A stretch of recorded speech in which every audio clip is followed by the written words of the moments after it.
The Pleasant Hill police chief is defending his department's de-escalation tactics in handling a SWAT standoff with a former Pittsburgh police officer who's accused of shooting his wife. But the SWAT team was removed from outside the home before they were eventually sent back in. KTVU crime reporter Henry Lee has the details and reaction from neighbors.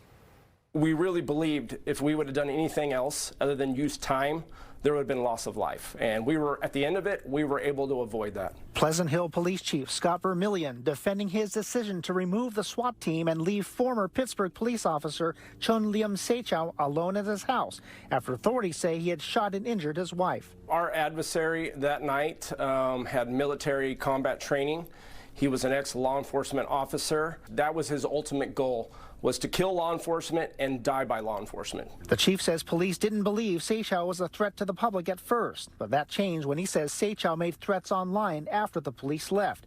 In one post on X, Seichow wrote, quote, "I will not comply with any foolish laws if I feel threatened. Then I will kill you. When I die, I know I will be in heaven, so it is okay."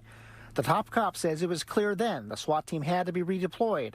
That led to a second standoff until the Marine veteran surrendered early Saturday morning. But not before police say he fired 30 rounds from an assault weapon from inside his home over the course of 2 hours, striking an armored SWAT vehicle. Seichow's house sits near the only way in and out of the Sherman Acres neighborhood. Residents could walk or drive past his house in between the two standoffs.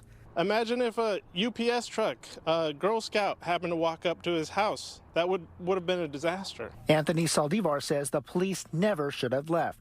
Them deciding it was not a risk was, putting my family in danger, which I don't appreciate at all. I think it was a mistake. Police practices expert Don Cameron says the tactics were sound. I think it's still a good call by the chief. You want to see if he can cool things down, and that's what the de-escalation is.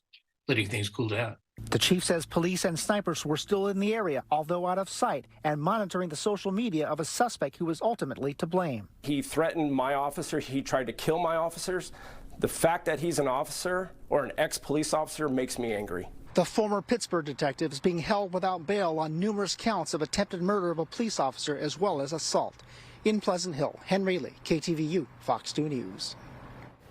Pleasant Hill's mayor released a statement in support of the police chief's decision. It reads in part, "While events like this are understandably frightening for neighbors and certainly disruptive to the larger community, I support the tactics employed by the police department."